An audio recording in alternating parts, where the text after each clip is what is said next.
Correct. That's what we do on ours. Thank you, Okay. Karen. All righty, recording is in progress.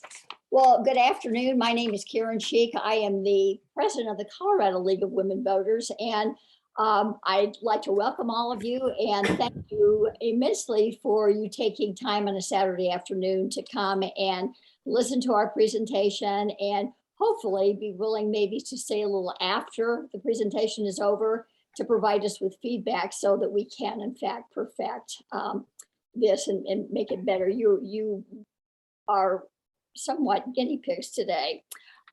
If you would please, it would be helpful to us if you would make sure that along with your names, you included your league, your state, so that we can kind of get some kind of a sense of what parts of the country we're getting participants. I would like to introduce to you the people who worked on Colorado's Election Security Position Committee. I had the opportunity to be able to work with this really great group of people. Tony Larson, I don't know, Tony, whether you want to wave your hand. Tony is the LWVCO League Director for Action and Advocacy right now. She was a former Colorado League president and also has served as a board member on LWVUS. Gaithia Weiss is a member of the Boulder League Voting Methods team and a very active member of Colorado's Legislative Action Committee. Maud Naral, who will be leading today's discussion, is a current or former League State Action member in Nevada, Oregon, and Colorado. Barb Madison is a past Colorado League president and currently serves as a state action member. And then Neil McBurnett is also a Boulder League member, and he is a computer scientist and has served as very much involved in election integrity and consulted with Colorado's adoption of risk limiting audits. So he played a instrumental role in that. So at this time, I'm going to turn the meeting over to Maud. And if you would please, if you have questions, if you would put them into chat. We're going to mute everybody, but or if you'll just mute yourself, then we'll refer to the questions in the chat and try to get everything answered as we go along. Thanks again for participating, Maud. Thank you, Karen. So 3 parts to this. We're going to talk about why we need an election security position. We'll walk through Colorado's election security position, and then we will ask for support and a vote for concurrence in the national convention happening this summer in Denver and online, concurrence nationally for Colorado's position.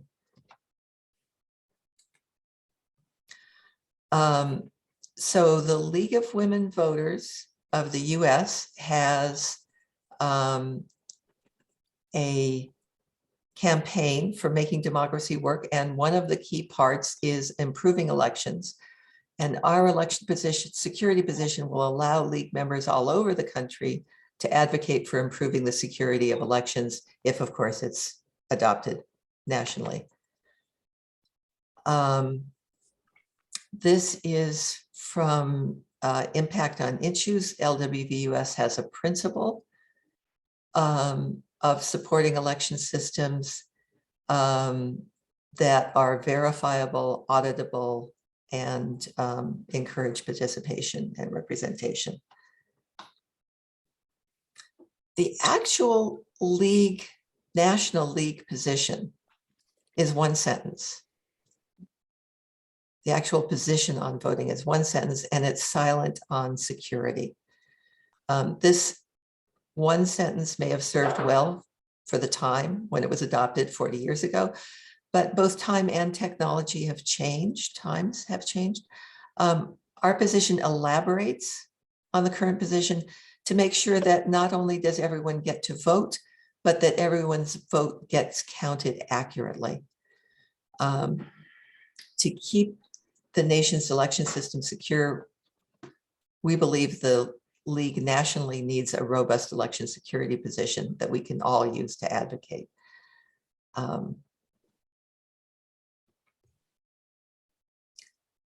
So there's been legislation introduced in state legislatures across the country. Marianne was just telling us about over 100 bills in Arizona purporting to improve election security. We have found our own election security position, which we adopted statewide, very helpful in deciding which to support or oppose among not nearly as many, but quite a few bills in our own state. There was important progress nationally on election security in 2006 with resolutions adopted at convention that support voter verified paper ballots and the ability to audit, but does not require audits or say what kind of audits should be performed. They are not as comprehensive as they need to be, unfortunately, and resolutions are not as strong as positions. Two overarching principles of a democracy are regular and free elections and accepting the results of the elections. Peaceful transfer of power depends on voters accepting the results, which only happens if they trust election systems. And a widening spectrum of constituencies have had questions about elections over the last 2 decades. New technologies can improve access and accuracy and efficiency, but they also pose threats to democracy, to election security.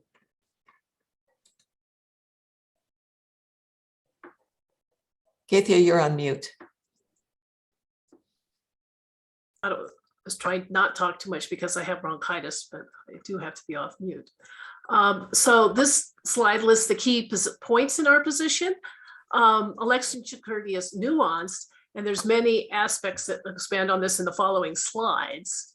And again, we'll be going over these in just a minute. This is in our position statement, which of course you can access later. Then verified paper ballots are so important. We think it needs to be in a position easily accessible to members who might want to do advocacy. Currently, it's only available in a resolution. And the importance of the resiliency of paper ballot system is that they can be verified by the voter before casting, and that it's possible to do risk limiting audits afterwards. So thank you for the introduction to risk limiting audits. Election systems, like any other computer system, can go sprung.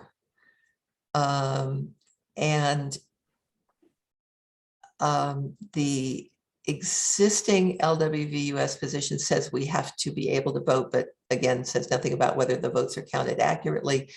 Risk limiting audits allow us to check whether the count was accurate, to get evidence that even if there were some errors in the counting, that wasn't enough that they would change the outcome.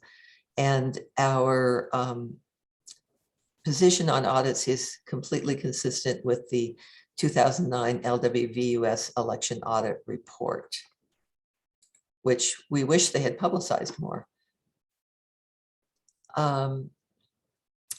There is nothing about voter registration databases in the national position or resolution on what makes for a secure and transparent voter registration database, but we have that in our position, in our state position.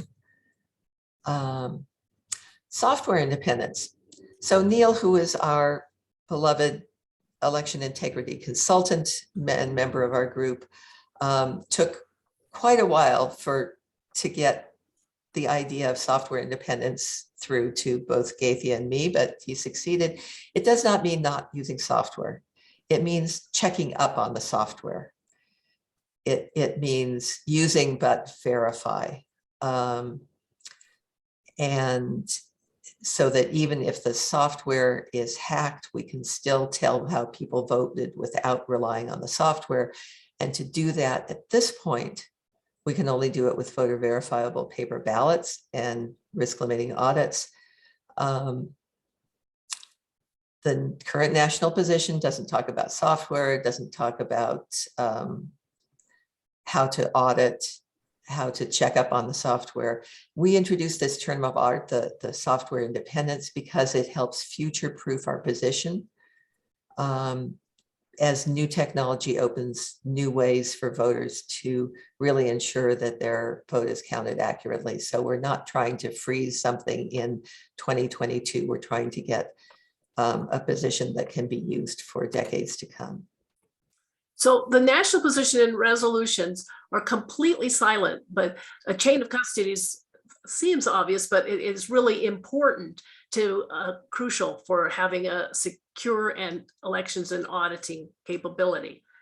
And so we think that it needs to be especially called out. And we've seen both in Arizona and Colorado where the chain of custody was broken on election equipment, and the Secretary of State said, that's very nice. Now go out and buy new election equipment because we no longer trust the stuff where the chain of custody was broken.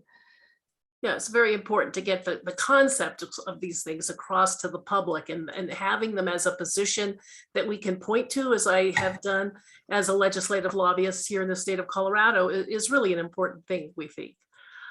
So on contingency plans, this is something that obviously has been big in my home county of Boulder County, where there was a huge area of residential development that was burned out.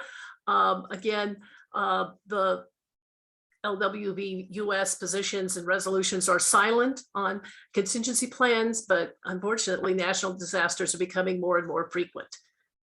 And for example, we had a rule here that will allow people whose houses were burned out to vote in the upcoming election, even though they are claiming a home address where there is no home at this point, but it is where they consider their home to be. A special bill that we were this kind of information would be help with support. Transparency. So if elections operate as black boxes, it erodes public confidence. A basic principle of security, computer security, is to assume that our adversaries already have access to our systems and already know how they work. Some elections already use open source code that all can see.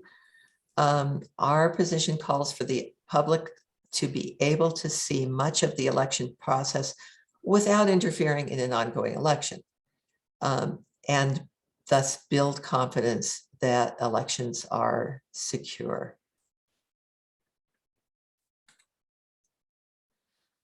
We worked with leaders of the disability community and election officials on this equitable voting access point in our position, balancing empowering voters with defending of democracy, empowering voters whose disability prevents them from using paper ballots.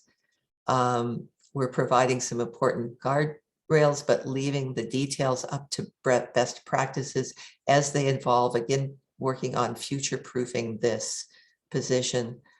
And again, the national position or resolution has no guidance at all on how to empower these voters while keeping elections secure.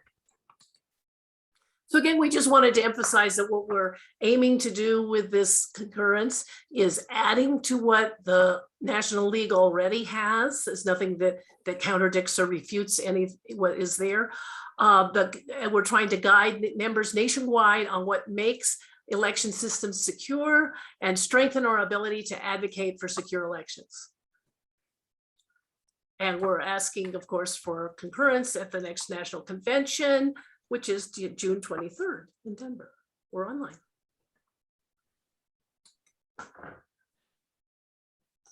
The League of Women Voters of Oregon adopted a multi-part state position that includes election security, and we very gratefully stand on their shoulders. Oregon League is bringing two parts of their position for national concurrence, two other parts of their position for national concurrence, information security and personal information protection, and also electronic business and social media cybersecurity responsibilities. So anyone who is a delegate, we encourage you to go to the Group IO page and read what Oregon has as well. So we have an email address for questions, electionpositioncolorado@gmail.com. And those of you who know about the Group's IO webpage that LWVUS has put on for program planning, you can go there to find all our documents, or you can go to our own state web page, click on election security, view documents, and you'll see all of our things there, and our upcoming schedule of more presentations like this. And now we are opening up for questions, and I see 2 in the chat already. And Yeah, I'm not sure, is Neil available or is Neil, are you still on? Absolutely. Good, Good. great job. Thank you. So in terms of valid images, absolutely, guardrails. The whole point, I think, of having a position statement is to provide guardrails. And we've had, in terms of our own legislature here, times when that is clearly needed. And I thought maybe Neil would be a better one to answer a specific question about how you handle valid images. And then you can give your 2 cents, Marianne.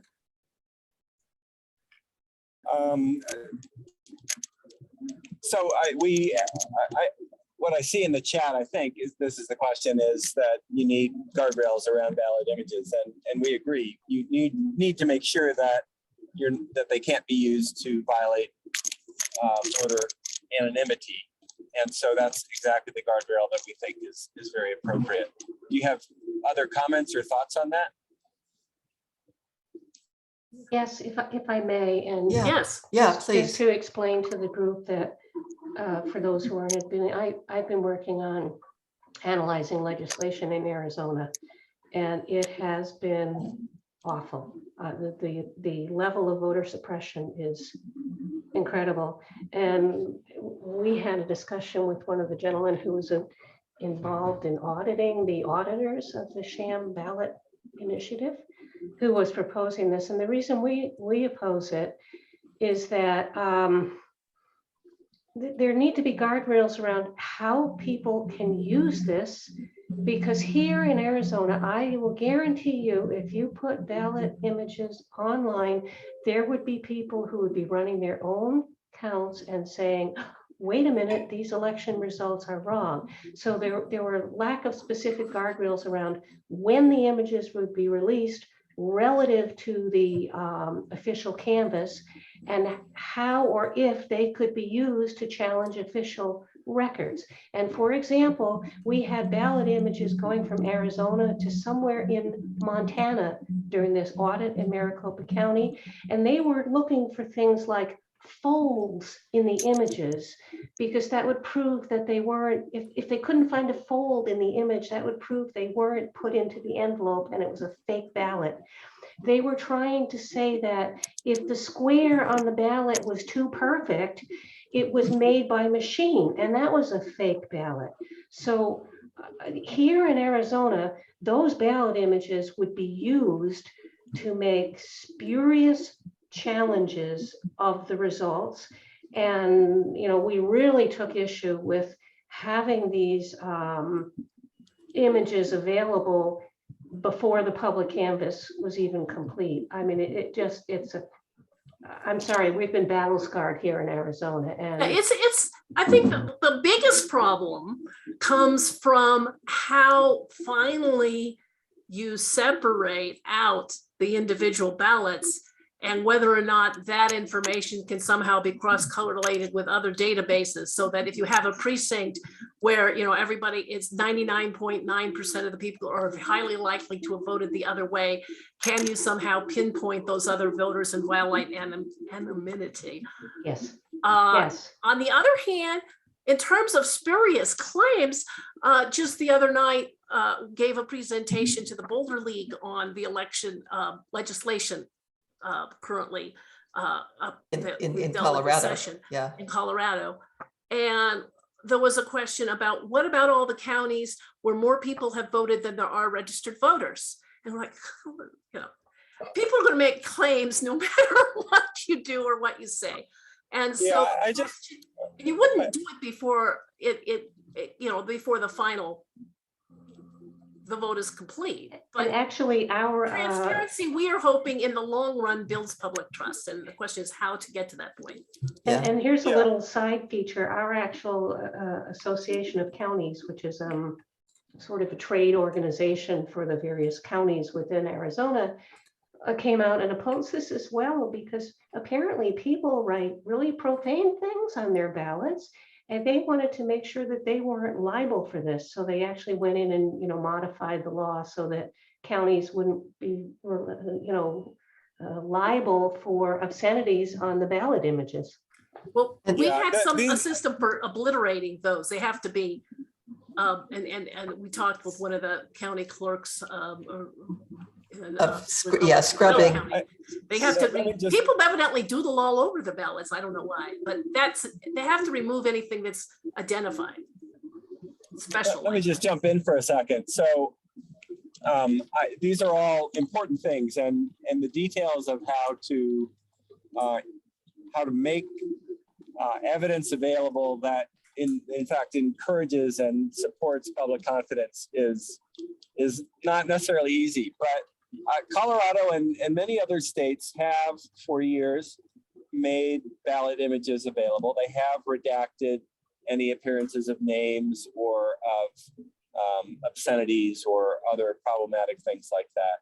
And the experience in California with the Humboldt Transparency Project and with audits done by some of my colleagues in Florida of ballot images, and checks that they did statewide in Maryland, where they had ballot images analyzed, have all ended up not only helping very dramatically with the quality control, which is really the most useful thing about ballot images. You can see and show people how they mark ballots and say, no, that's not the right way to mark it. And we caught it this time, but we wouldn't always. We didn't have people looking at it, so please mark it this way.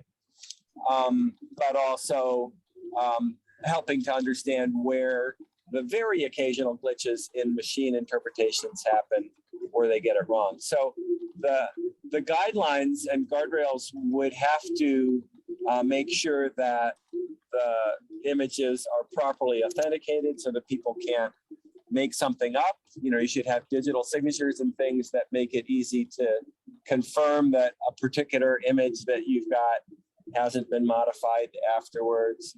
And there are a lot of things to make it better. But what we've found is that when things like images and anything else really in the election process is kept as a black box, then people's suspicions are erased. And 22 years ago, they were raised in one direction, and this last year they were raised in other directions. But every time people complain, they complain about lack of transparency. So it's not an easy thing to do perfectly, but when we've done it, we've seen good results. And if somebody were to make a spurious claim about the shape of a box or whatever, that's a perfect opportunity for the experts to do what they have done in the last 2 years and say, well, you just don't understand it, and here, let us clarify that. And there are actually some things that we can make better. So we see it as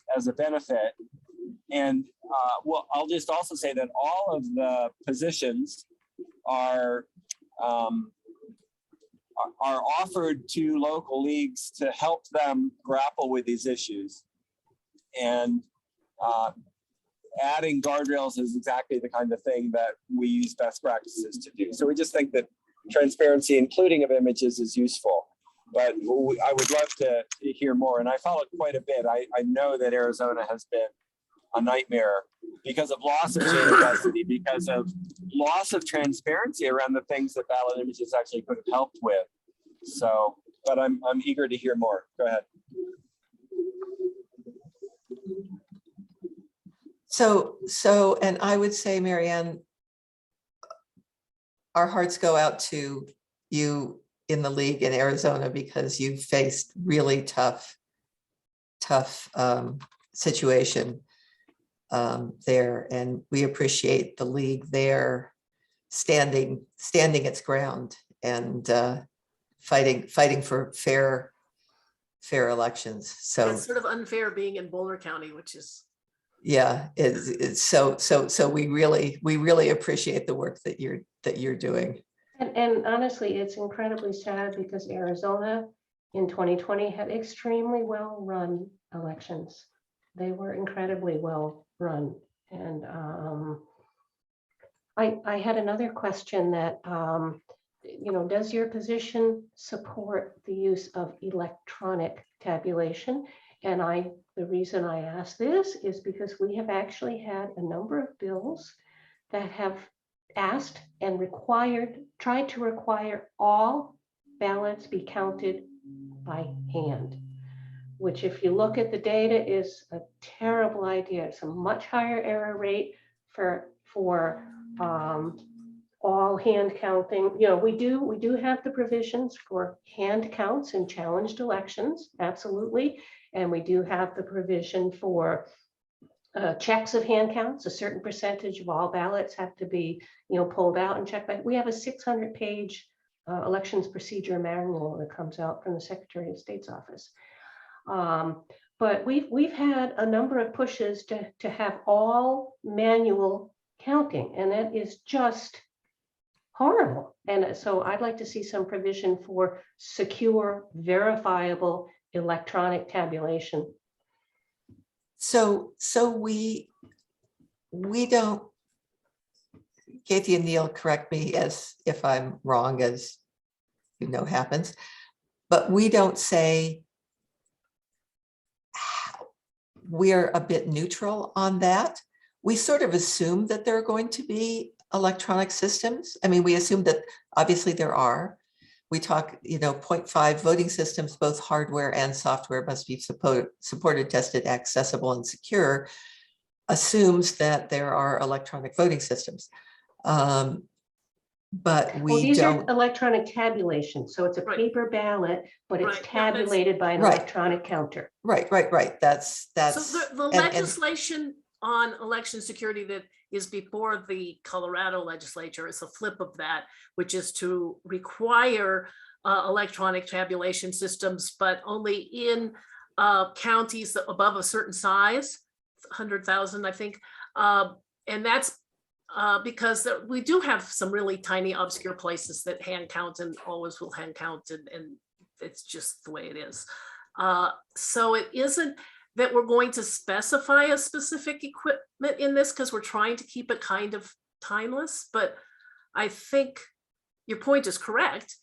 And here the fight is kind of the flip side. Oh my God, if they require tabulation, then, it's black box insecure. And we need to have it understood when hand counting is appropriate. And in fact, one of the legislators supporting that, I plan this afternoon to write a letter to saying that I think that she needs to emphasize that hand counting is tedious, it's time consuming, it's exhausting.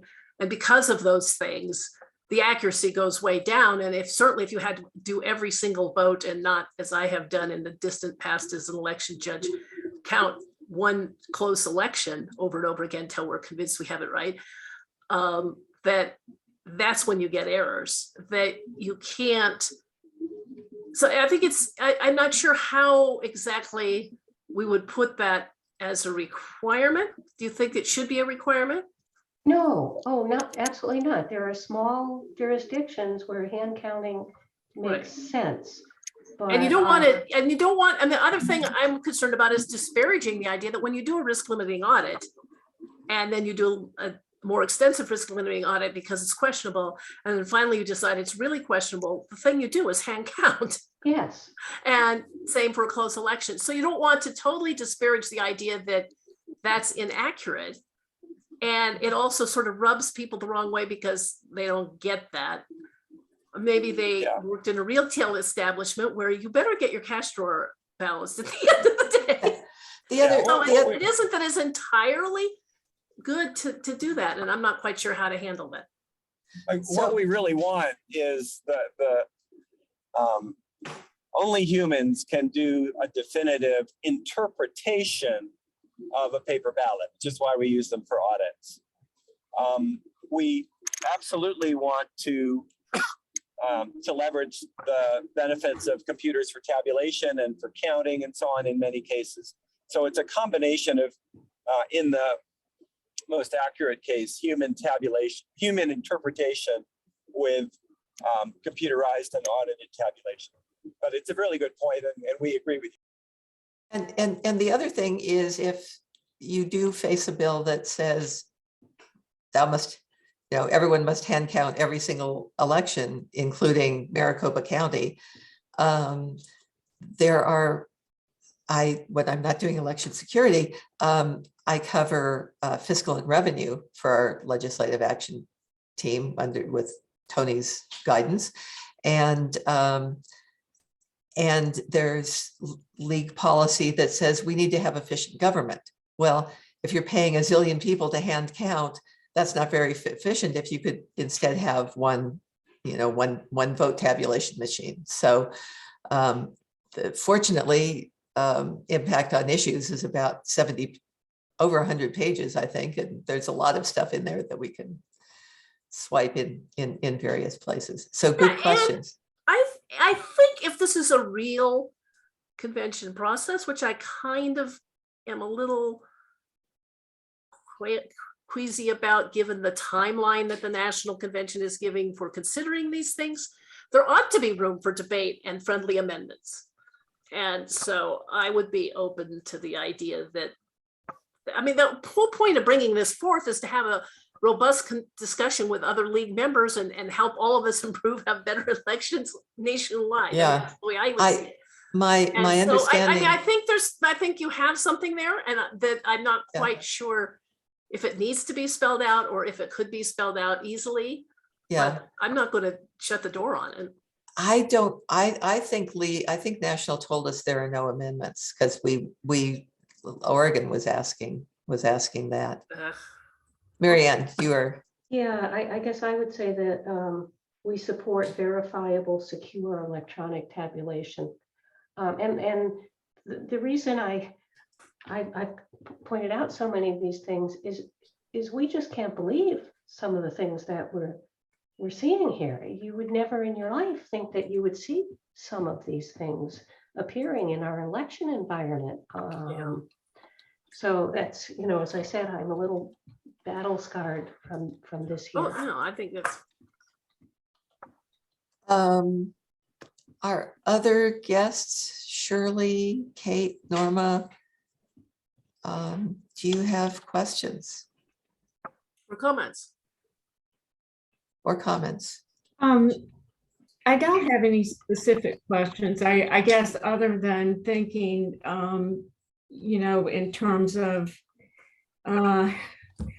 my own experience in doing just local positions is that the simpler, the better. And I think it's wonderful that you're doing all of this effort to bring in comments and to hear all of those before the convention. But this is my personal belief, I'm not representing Virginia on this, is that the broader this can be, the better. The main thing for me is I want something in the National League impact of issues to address election security. So,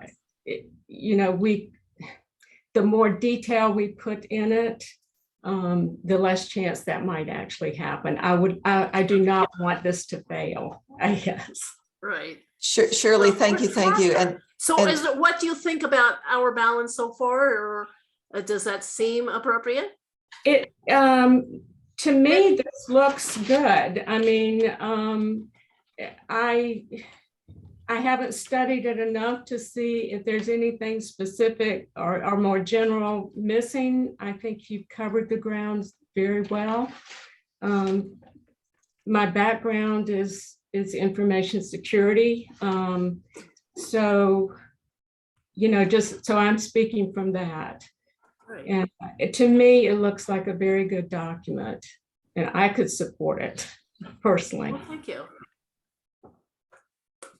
thank you, thank you. Yeah, there is always a tug between detail and just simple, broad statements. And because this is really a wonky subject, I mean, you know the details, obviously, because of your professional background, but boy, until we embarked on this, Neil has taught me a lot, and we wanted the average league member, people like walking in like me who didn't know a lot, to be able to say, oh, this part of this bill is really not a good idea because of what it says in this position. So we wanted not only something that people could hang on, but something that would give guidance in this case. One of the things that was really hard to get across when we were doing the presentation to Colorado leaguers was the idea of the difference between submitting a ballot where the identity of the voter is confidential, and that of a banking transaction, or what a lot of us leaguers, being older and retired, are very familiar with, our IRA accounts, which are online, and we might be transferring money from here to there electronically, and we are assuming it doesn't disappear en route. So there are some real educational barriers that I think that league members, that would be the first audience, and the public in general after that, need, so that you need some guidelines. So that in this state, we had last year, which started all of this for us, a bill that would have vastly expanded online voting ballot submission, and that we support in very narrow circumstances where it's needed to make sure that we guarantee the right of individuals to vote. But on the other hand, if you make it too broad, it's open to hacking, and well, you know, that surely sounds like. So that kind of thing is what we want to have. Some guardrails was the good word that I think was Marianne brought up. We need guardrails, and that's what we'd like to provide here. And Marianne, you had another question, yes? Yeah, I'm sorry, I've been hanging back, but as you can tell, this is an area near and dear to my heart that I've Yes. spent much Thank you, looking at. thank you. You've got good questions. I noticed that you mentioned in your position that you want to have all eligible voters should be able to vote privately and independently with strong ballot protections and overall election security, including where needed electronic blank ballot delivery to voters, mailing paper ballots to uniformed and absentee overseas voters, UCAVA. Now, I looked up, apparently Colorado has an all vote by mail system. In states where it is not all vote by mail itself is under attack. Right. And so when I saw mailing ballots to just UCAVA, I was like, oh, you know, what about supporting mailing ballots to everyone else that wants them? And please don't misunderstand me. I think you've done a fabulous job, and this is orders of magnitude ahead from where we were. And I will absolutely vote to support this. But, you know, to make sure that everyone can vote by mail if they would like to, I think would be very important. And again, you know, here in Arizona, there are people who are trying to take this away, and we have a 20-year history of voting by mail. Thank you, Marianne. Again, this is one of many places where, you know, the daunting notion of coming up with more detailed league position on election security is daunting, because 50 different states, 4 other territories, 7,000 counties, which kind of run their own stuff differently. It's very hard to come up with something that we wouldn't lose people on. And so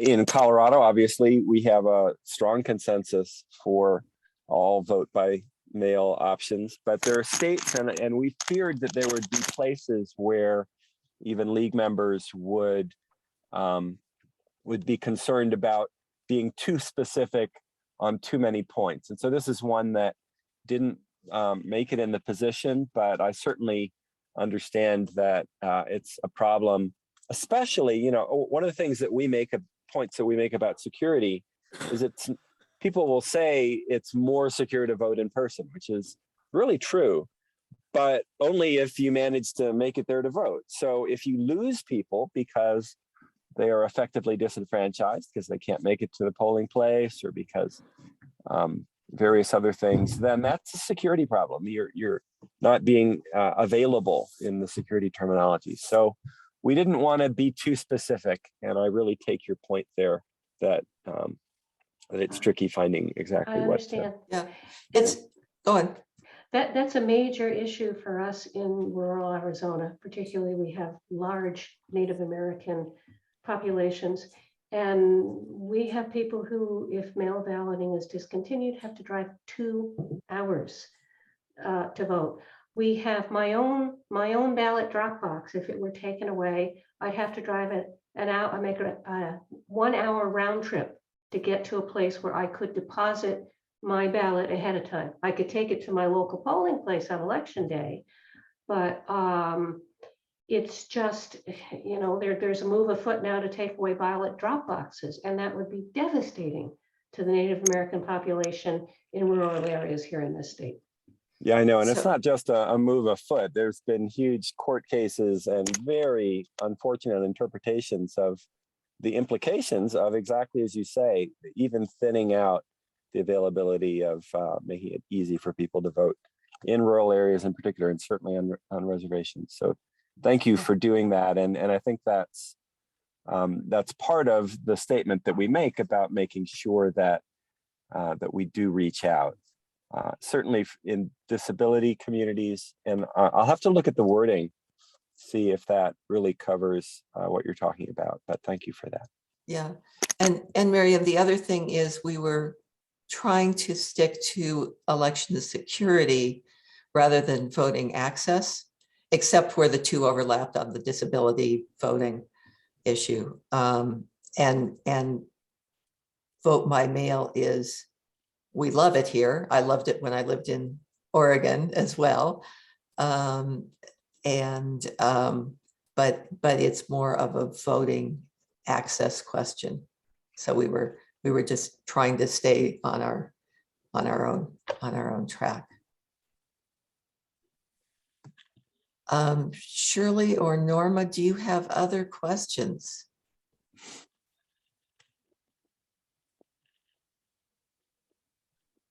No, I'm just getting educated because I'm so alarmed about this and the trends. And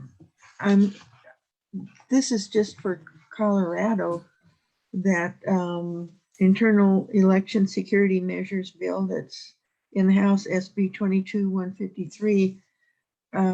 I think that's going to pass, but I want to let some people know to push it with their Colorado senators. And I'm not sure where it is. Do you, since you've been working on election security? Yes, I actually am the person who has testified at the legislature with giving the league strong support for that bill. Oh, good. And it's in the House, isn't it? It went through the Senate. It's now in the House. Oh, gosh, now you're stumping me on, yes is the answer. Yeah, so it's not senators I have to anymore. remember It's- which bill and which, is that a senator? Yeah, or- right, 'Cause I right. It's believe- a Senate bill, and it's Yes. gone through the Senate. It's in the House, so it's not Right. our Senate representatives. It's our It's a House. House representatives. It's passed the Senate, except Okay. for they'll have to go back to a committee of the whole to accept some amendments. At the moment, it is in appropriations because in the last session, they added additional funding because some of the county clerks were complaining that it was an unfunded mandate that would require them as a larger county to come up with the tabulation equipment. And so they jacked it up, doubled it from 500,000 to $1 million, and that sent it to the Appropriations Committee. So once it gets out of the Appropriations Committee, hopefully with a recommendation to go ahead, then it'll be before the House. So you just look up your House representative, and that would be the best person to contact. Yeah, David And- Ortiz, he's wonderful. So Oh, yeah. yeah, yeah. So I will definitely tell some people I know to, Right. tell him to support it, because I know it's a good, I needed to know that, because it targeted some of the specific problems that we had in Colorado in 2020. So Yes. yeah, thank you. But Yes. Yeah. But this bill, for those that don't know, puts in many of the provisions that are in our position statement on having a chain of custody, having election officials who are not guilty of felonies in violation of elections. And there's a series of things like that are very, very aligned with what we were trying Yeah. to do. It's just, Yeah, increased training. Yeah, that looked good. Well, So and lots of good did things in that bill. did I hear that the county clerks came forward and asked for this? The honest county clerks? yes, But- one of the people, Matt Crane, who is head of the, Oh, Yeah. okay. he testified. Yeah, in favor. I don't know that it originated with the county clerks, but the county clerks in Colorado are actually a really wonderful group in general that combines a lot of different philosophical perspectives and politics with a real dedication to doing good work in elections. So that's, we've seen a lot of cooperation, and I get to sit on a committee with a bunch of them to try to add more auditing and more things in ways that work for the clerks, because if it doesn't work, in practice, then it's not going to be helpful, in ways that I wish other states weren't as polarized as they are. And I totally understand the frustrations of being in the trenches, as Right. Marianne and some of the other colleagues around the country. Go ahead. Yeah, Thank I'd you. just like to say that our county recorders, at least through the last election, were really wonderful. I mean, we Yeah. have a wonderful working, and I have heard recorders from both parties speak, and they are absolutely dedicated to free and fair elections, regardless of party affiliation. So Yeah. my fear is the burgeoning trend to elect, these are all elected positions in Arizona, and the fear is that, and just to set your hair on fire, the legislature is also trying to get a ballot initiative to modify the Constitution such that the state legislature has plenary power over elections, which means they could go in and submit their own electors to the Electoral College. It's just, I can't describe it. It's inconceivable what's going on here. What is the situation like in Virginia, Shirley?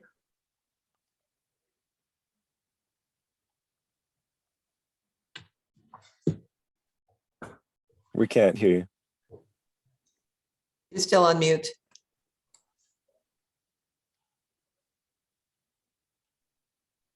We're still in a wait and see situation, having changed governors recently.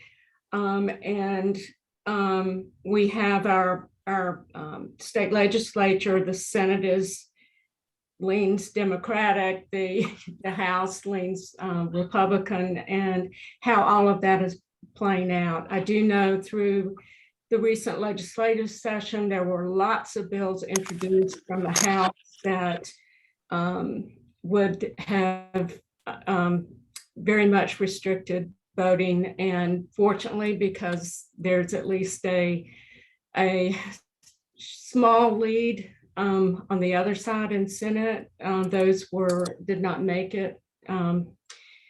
but we're just staying very vigilant. We also have a new commissioner for the Department of Elections, and some people are worried about who was selected. So I don't know. We'll just see.